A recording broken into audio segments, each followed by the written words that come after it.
Welcome to Biohacking with Brittany, a podcast focused on holistic health, nutrition, biohacking, and more.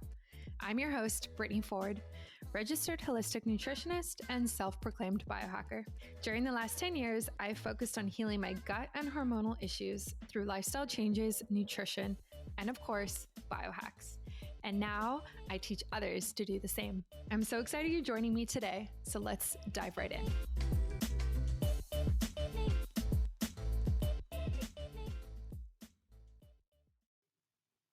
Okay, great. So, welcome to today's episode. I am super excited about this guest. We have Kim Vopni on the show with us today, who coincidentally, oh my gosh, cannot talk, lives super close to me. And I actually found her through Instagram because she posted something about biohacking your vagina. And I had to message her because that was the first time I had seen somebody make the sentence, that type of sentence of those words. So I was like, I have to have this woman on my podcast. And she also lives in my hood, which is awesome. So yeah, I'm just so excited to have her here. Kim is a coach, a speaker, a personal trainer, and she specializes in prenatal, postnatal, and fertility fitness, which is so, so cool. So we're definitely going to dive into that very shortly. So Kim, welcome to the show.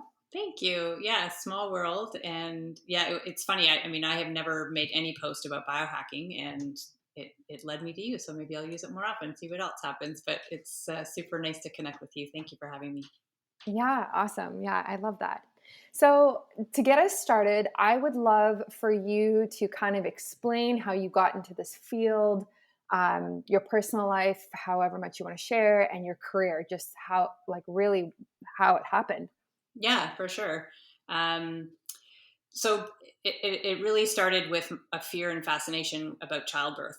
At the end of the day, it was that long ago. So I remember seeing in sixth grade the childbirth video that sort of just did nothing but scare the heck out of me. And I remember going home asking my mom, like, is that how I was born? And is that what you did? And so I learned a little bit more. And I remember my mom telling me about how she gave birth, which was, she had 2 vaginal births with my brother and I, and she had an episiotomy, which, my mom told me what that was. And I thought, oh my gosh, they cut your vagina, this is language I was using at the time. I know that's not exactly what they're cutting, but so I just thought, like, nope, this is not for me. I'm not going to have babies. I'm not going to be pregnant, because I saw also my mom having challenges. So she had back pain all the time. She had a non-flattening tummy. She was struggling with incontinence and ended up having surgery for that. And I sort of had this picture of childbirth and pregnancy as really kind of wrecking the body. And I wanted to be able to run, and I wanted to be able to do all these things that I was currently doing and having an active lifestyle. So that's kind of how the seed was planted. And so grew up kind of thinking I'm not having babies. And then I met my now husband, and it wasn't like when I first met him, I thought, I'm going to have a baby with this man. I just still wasn't sure. But I watched my sister-in-law, so his brother's wife, give birth. And it was incredibly empowering and different from anything that I'd ever seen on the media. And it actually, I think, was a catalyst in terms of me thinking, you know what, I do want to do this and I can do this. So the following year I was pregnant, and I remember asking my midwives and about what I could do to have a different story than my mom. And they had recommended a product to me called the Epino, which is a biofeedback device for pelvic floor training, made out of Germany, manufactured in Germany. So I researched this and I bought one. I used it. I had a really positive experience, and I felt like more people should know. So my friends were having babies around the same time, and many of them did not have the best birth experiences. And I was wondering, maybe this product could have helped them. So I contacted the company and asked if I could be a distributor. And my intention was not for it to become a business. I thought I would just sell it on the side to friends and through my midwives, basically.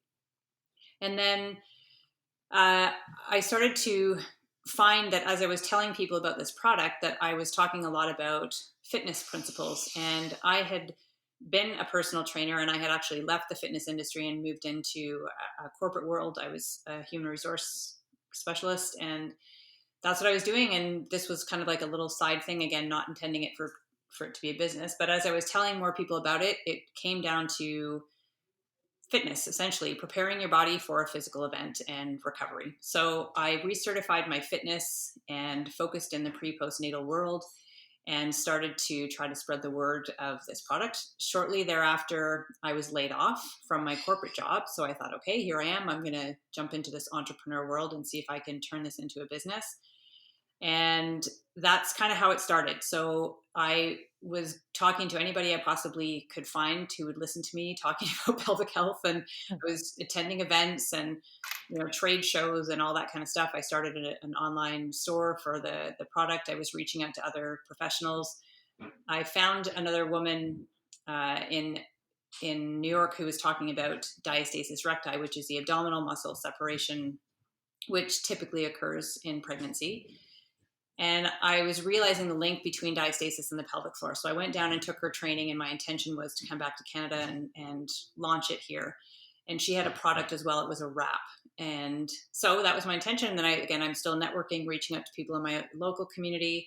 I meet two other women who have a similar passion of mine. They were also talking about diastasis. One of them was a physiotherapist and starting her work in pelvic floor as well. And the three of us ended up forming a second business. We each had our own independent. So we formed a second business called Bellies Inc. And that kind of became the main thing I did for a while. And my pelvic floor stuff blended in there, but my own business was kind of on hold not really on hold, but just not my main focus. I recently sold that company and am focusing 100% on my own programs and coaching. And I no longer have the e-commerce side of the business. So it's really online coaching and programs for women to manage their pelvic health through pregnancy, motherhood, and menopause. So kind of covering the full gamut. I definitely started in the prenatal realm and then really focused on postpartum recovery and trying to optimize that. And then as I was aging and my clients were, kind of moving out of that early motherhood stage and then becoming more entrenched in the perimenopause world and menopause, recognizing that that's a time of life when some of these challenges become more apparent, or maybe they show up for the first time.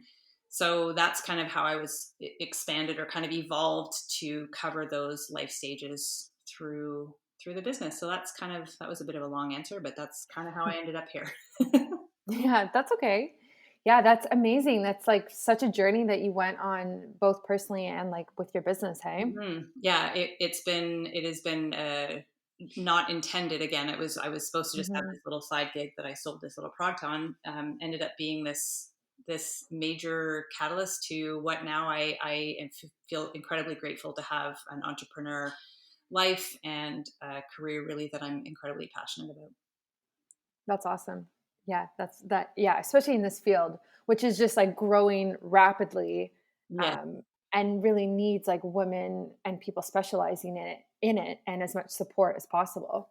Yeah, exactly. It's definitely growing, and even in the last few years, social media plays a really huge role in terms of increasing awareness. And I remember, Mhm. when I was first starting out, so back in 2009, and Twitter was really the main platform, kind of the only platform that we had. And I remember learning about hashtags, so I would hashtag pelvic floor, and very very rarely was I ever getting a hit on that. So it's definitely now becoming more so, like lots of people are talking about it. Lots of people are choosing to specialize. So it's been amazing to watch the evolution of that happening. Yeah, absolutely. Well, I was actually going to ask you this later, but have you, like, over your career, have you seen changes in perspective towards women's health, like just in general, either with like your clients or on social media?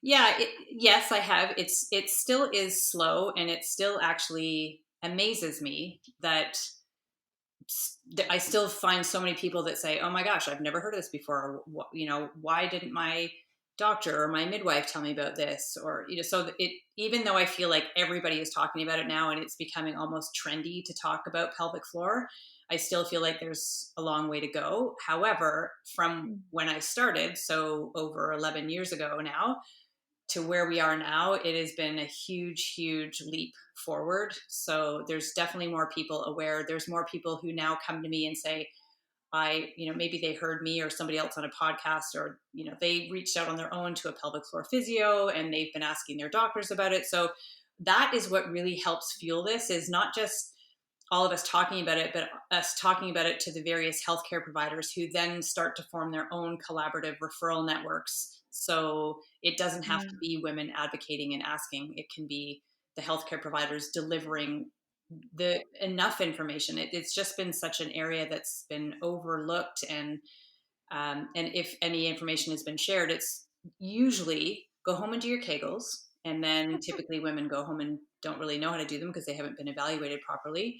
And they wait a few more years and then things really get bad. And then the next option presented is usually drugs or surgery. So at that point, there's been a huge missed opportunity for education and information and resources given to that person to make better choices with regards to their pelvic health. Yeah, absolutely. I just love that what you do is so focused on preventative health, Mm-hmm. like preventing issues in the future. Mm-hmm. And I'm all about that. And biohacking is all about that. Totally. Like what are the little tweaks and habits and things that we can do today so that in 10 years, our pelvic floor is doing great and we're not having these issues. Exactly. Um, so typically, like, what type of issues are you seeing frequently with like women of all ages in terms of pelvic floor? Like specifically, what is it exactly that comes up often? So incontinence and prolapse are the two most common for sure, and statistically they are the most common as well. So um, incontinence is when urine comes out of your body when you don't want it to. So that is most typically talked about or referenced as stress urinary incontinence or sneeze pee or peasing. So those would be sneeze pee and peasing are kind of what people say jokingly in their, or they say, oh, I can't jump on a trampoline anymore. Usually that's what they're referencing. And that's when little bits of urine leak out throughout the day with some sort of exertion. So laugh, cough, sneeze, Mm. jump, stand up from a chair, downward dog in yoga, running, whatever it is. And there's also urge incontinence, which is when you're fine, you may not be leaking, and then all of a sudden you get an overwhelming urge that you need to empty and feel like you can't make it to the bathroom on time, and often can't, and then there's a full release of the bladder. And statistically, stress urinary incontinence between the two of them is the more common one, and you can have a blend of the two, which is mixed. And most studies will say 1 in 3 women. I think that's higher personally based on what I see, but again, people come to me for a specific reason, so I'm probably a little bit skewed there with regards to stats. Mm. The other thing to consider though is a lot of stats are based on reported cases, and there are a lot of women who do not report this. So again, I feel like that would skew the results a little bit as well.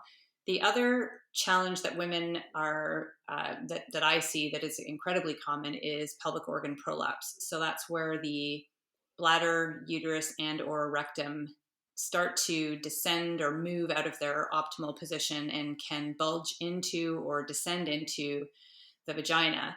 And in extreme cases, they can bulge right out. They don't actually fall out, but they can definitely make a protrusion or a bulge out of the entrance to the vagina. So it can be really incredibly life altering. Mm. The people with stress urinary incontinence, you know, society or media tells us that it's just part of being a woman and we just need to put pads in, or we just put, we put a pad in and now all of a sudden we have our confidence back and we can carry on. And while I disagree that it doesn't give you your confidence back, it does give you a way to, it's like a band-aid approach essentially. So it does allow you to kind of carry on, but the influence of pelvic organ prolapse is much more challenging with regards to our mental health, and it's something that influences the way you move, because if you feel like you have something in your vagina, it can be uncomfortable and you might have the sensation that something is going to fall out, so you might be squeezing more, or you might not squat down anymore because you feel like something's going to fall out. So you end up changing the way that you move and reducing the amount that you move, and it can really influence the rest of our health as well. So those are the two most common that I see in my work. Yeah, that's so interesting. I've never really heard either of those fully explained before like that, like Mhm. other than outside of the health textbooks that I've had to study and read. Right. So it's very, very interesting. And also interesting how common it is. Like you were saying, like the statistics are pretty wild. Yeah, Um, it's really it when there's a newer study that's come out with regards to prolapse. So the statistic before, or well, that is still here around, that is most commonly referenced for prolapse is about 50%. So just over 50% of women have some degree of prolapse, and many don't know they have it because early stage prolapse can actually be asymptomatic. So it's very, very common. And the other statistic that came out from a more recent study was looking at, I think it was over 3,000 women, and they did a measure at 6 weeks postpartum, and didn't matter if it was vaginal or cesarean birth. There were over 83% of the people in that study, well, the compilation of the research in that study, that have a pelvic organ prolapse at 6 weeks postpartum, and over 50% of that 83% have a stage 2 prolapse or greater. So prolapse is typically graded 1 to 3 or 1 to 4, depending on what part of the world you're in. So in Canada, we have stage 1 to 4. So 4 would be where it is bulging right out of the entrance to the vagina. Stage 3 would be where it's basically at the entrance. Stage 2 would be about 2 centimeters away from the entrance, and stage 1 where it would be sort of just a very tiny initial bulge. So the number of people that have a stage 2 or greater prolapse is incredibly common. It's incredibly high. And if there was better screening postpartum, if there was better education in the prenatal period, if there was an acceptance or sort of an embracing of postpartum recovery strategies like mother roasting that you see in other cultures around the world, I feel like potentially that number would go down. But also long term, the people who end up having that prolapse become a significant challenge for them going forward, I think would greatly reduce if we had better education and practices in the pregnant and postpartum population. Yeah, absolutely. So if someone is listening to this podcast and they are having these types of issues or anything similar, or really just looking to start biohacking their vagina or their hoo-ha, like you wrote about, like, where can they start? Like, as someone who, like, even if they've done Kegels maybe here and there, like, how do they really get into this and start doing this daily? Or really, what do you recommend?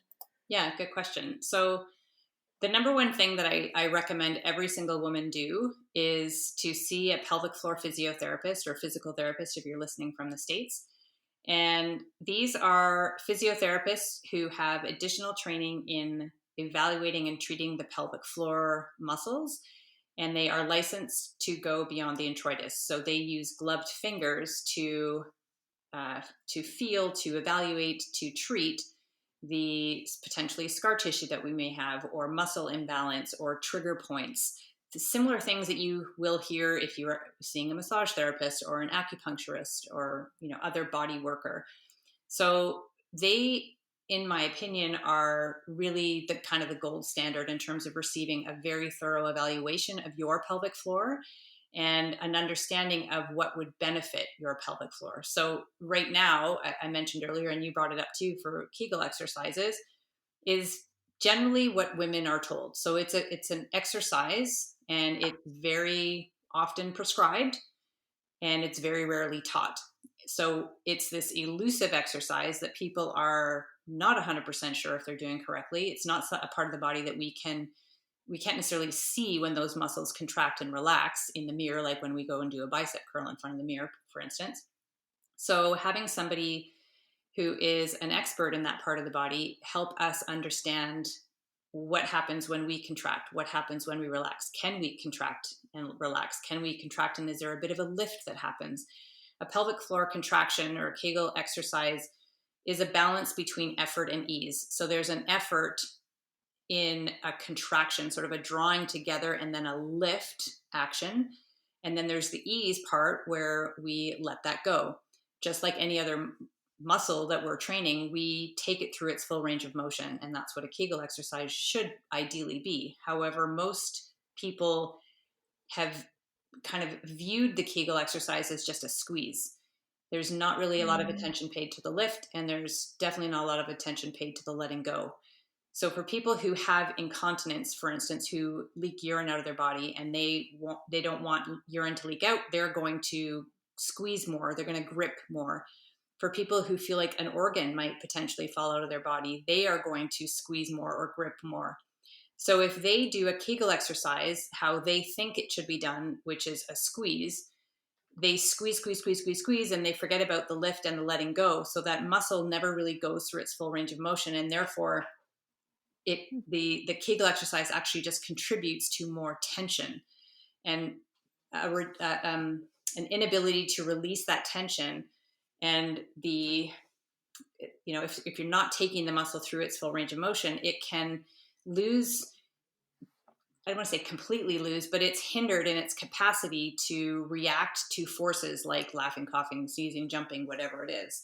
So we really need to have that balanced approach, and ideally an evaluation by somebody trained in the pelvic floor. So that's always the number one thing I say.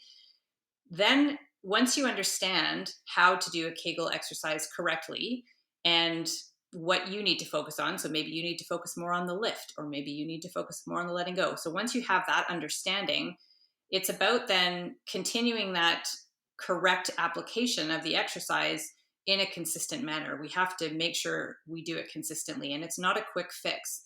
It's not something we do and then, oh, my leaking has stopped, so now I just stopped doing this exercise. It's a lifestyle. It really needs a consistent effort. And the final thing, so sort of my 3C approach, we need it correctly, we need it consistently, and we need it coordinated with movement. The other missing link to Kegel exercises has been that if they are prescribed, they're prescribed typically as do 3 sets of 10-second holds done 3 times a day. That's sort of, from research, that shows the most improvement from a Kegel exercise. However, that's yes, it can be effective. I'm stumbling on my words. Yes, it can be effective, and it has been proven to be. But I also want to take it one step further and recognize that doing Kegels in, saying, a seated position or lying down or brushing your teeth is better than nothing, but it doesn't translate into times when leaking might happen, such as lifting something heavy like a laundry basket or groceries or our children, or when we're running. So we need to understand how to train the pelvic floor in movement, to retrain it, to remember when to respond and what it needs to do in terms of managing the loads or the forces that are created in our life throughout the day. So having some form of Kegel fitness or pelvic floor fitness program where you're actually incorporating your pelvic floor into movement is my preference. And then the final one that I'll say is another exercise technique called hypopressives. So that one is a series of postures that are considered low pressure, so they don't generate a lot of intra-abdominal pressure. And then they're coupled with a breathing, sort of like a rhythmic breathing pattern followed by a breath hold or an apnea. And that apnea is done at the end of an exhalation and actually creates an involuntary response that's similar to a vacuum, and it sort of suctions and draws up the internal viscera, so those organs, and works on the involuntary aspect of our core. And that done in conjunction with the voluntary pelvic floor work of Kegel exercises really is, in my opinion, kind of, pelvic floor physio is the gold standard in assessing and treating, and a blend of, I call it Kegel Mojo and hypopressive is the gold standard with regards to pelvic floor fitness. Wow, that's a lot of things that I currently don't do. But I'm definitely interested in it for sure. So if someone doesn't have either of the issues that you discussed previously, is it possible for them to still have a weak pelvic floor? And if so, should they be doing this regardless, right now? Yes. So great question. Absolutely. Even if you don't have, other things can present themselves in the body. So back pain, there's a huge correlation. Over 90% of women with back pain have some sort of pelvic floor dysfunction. So if you are having low back pain, there is a very strong likelihood that there's maybe something that's not quite synergized within that core unit, and the pelvic floor being the foundation of the core. So it's incredibly common, not just in people who've been pregnant, not just in people who have given birth, not just older people. It used to be considered a kind of a senior's problem or an old age home problem, but people, young teens, high intensity athletes, trampolinists, tennis players, gymnasts, huge rates of, I shouldn't say huge, but sometimes upwards between 18 and 30% people in those sports have incontinence. So it's very, very common, but it's something that we can be proactive about. It's something that's very Mhm. easily treatable. 80%, over 80% cure rate with pelvic floor physio, which often involves pelvic floor muscle training, so Kegel type exercises. And so many people don't know that. So many people think it's something they need to live with, or it's just something they need to expect is going to happen because they're a woman and they're going to get older, and that's just the way that it is. But it absolutely isn't. Mhm. And so you mentioned earlier, and my main, like, how I got into doing all this was from a proactive perspective. I wanted to avoid what my mom went through. I wanted to have a different experience. And so being proactive and thinking about things preventively was really my main focus. And that's now what I'm also urging people, even if you've never given birth or never planned to give birth, it still is a part of the body that is influenced by our posture. It's influenced by accidents. It's influenced by stress. It's influenced by our diet. It's influenced by so many things. And if we understand the inner workings of our pelvic floor and what can influence it, we can be in a better position to prevent. And then also, if things do start to, maybe not work as they should, we know who to talk to and where to go and what to do. Yeah. Yeah. No, that's great. That makes a lot of sense. So I'm not sure if you've seen these, but recently, like on social media, I've been seeing a lot of I don't know if I'm saying it right, like yoni balls or eggs, Yeah. if you know what I'm talking about. Okay. So what is your opinion on those?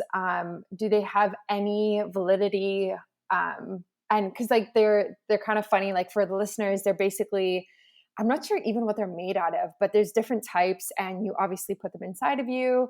And I think it's to help like make you feel the muscles better. Is that correct? Or am I like totally off here? No, no, that's that's exactly what it is. So yoni eggs, jade eggs, sometimes they're referenced, is another way they're referenced, and they're typically made of some sort of crystal, so jade or I don't know all the different types of stones and crystals that they use, but they're shaped like eggs. There's different sizes, different weights, and different healing properties depending on what type of crystal it's made out of. And the main, I guess, intention of them is to create sensation. So it puts something in there that allows you to respond to it. So you're going to feel something and therefore potentially be able to contract and relax against it. Some people put them in, and the guidance is to walk around or move around or do a workout with them, or a pelvic floor workout with them in. And I'm not 100%, I don't 100% disagree with them. I think they can be a very valuable tool for many. However, I will say, if you feel that that's something that you are interested in pursuing, and it could be yoni eggs, it could be there's lots of different Kegel devices or pelvic floor fitness devices. There's lots that are attached to an app, biofeedback devices. There's lots of things that are Mm, out there.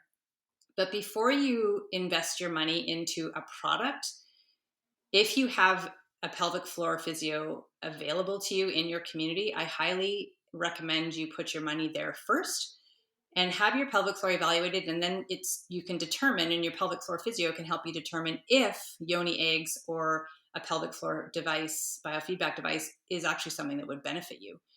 And because what happens is people they think, oh, I have a weak pelvic floor. If I have incontinence, I must have a weak pelvic floor. Or if I don't enjoy sex, I can't feel sex as much anymore, I must have a weak pelvic floor. And people associate weakness with laxity.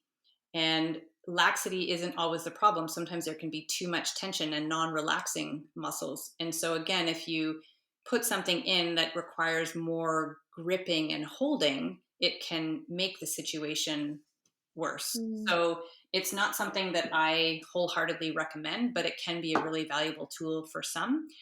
And there's lots of different sort of very sensual, very sexual type practices associated with them, which can be really helpful for a lot of people. It can help improve blood flow, it can help improve circulation. But if you have an opportunity, get the evaluation first before you invest in a device. Yeah, that's so helpful. That's really good to know.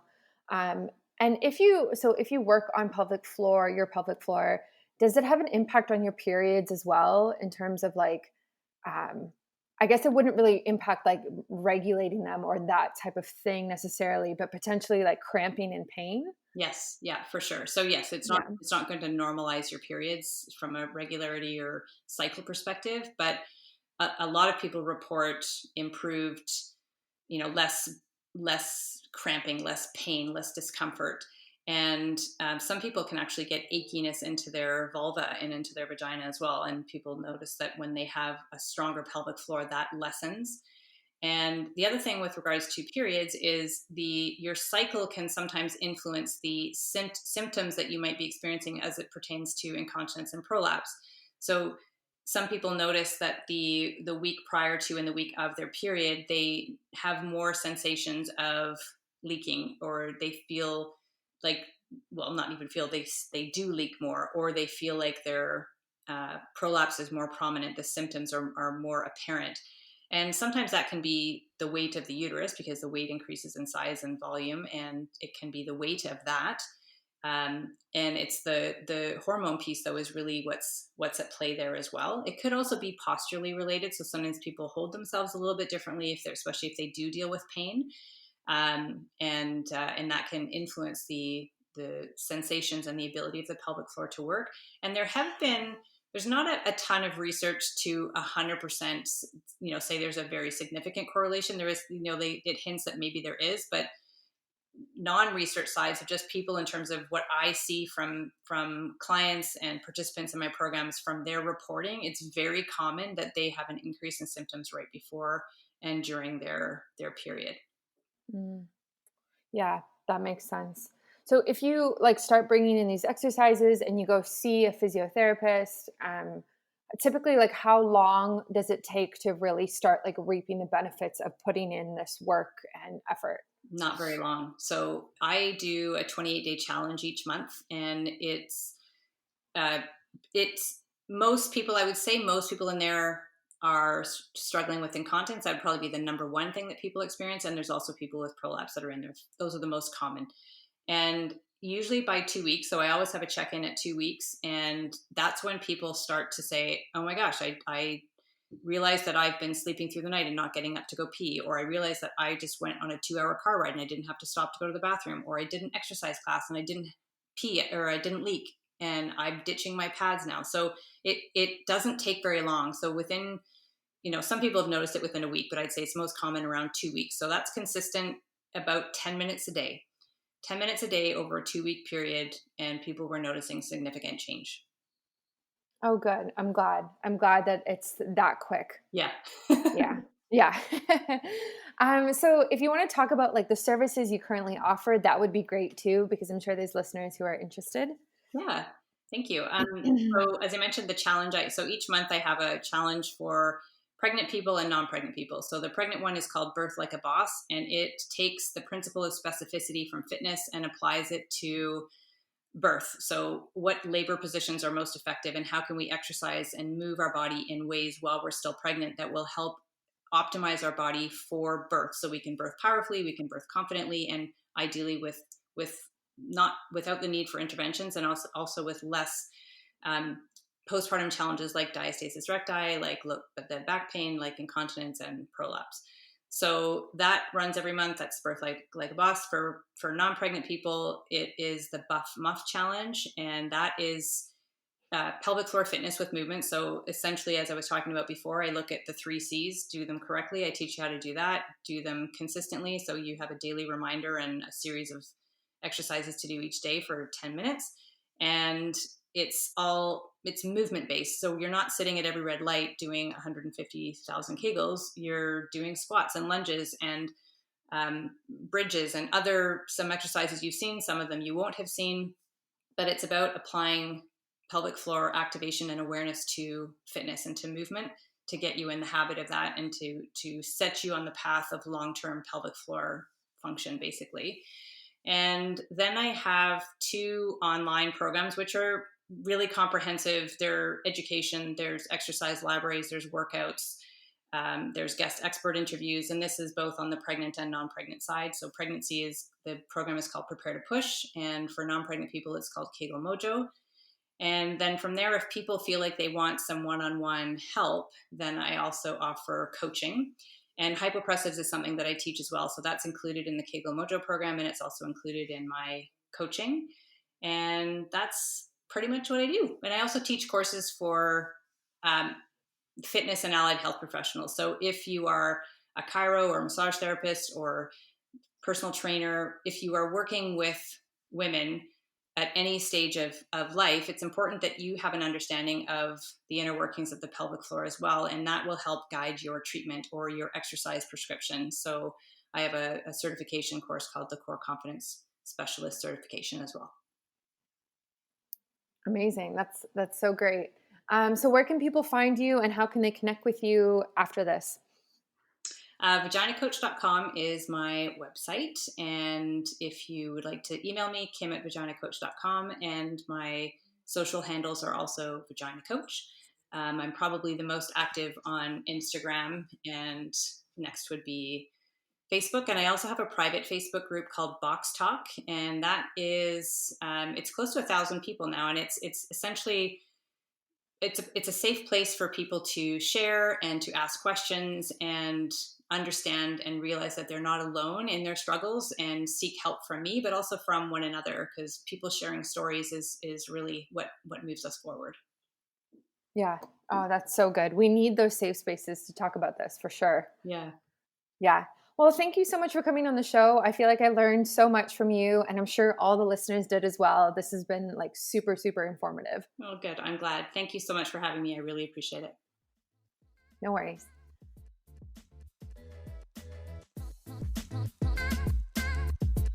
Thank you so much for tuning in today.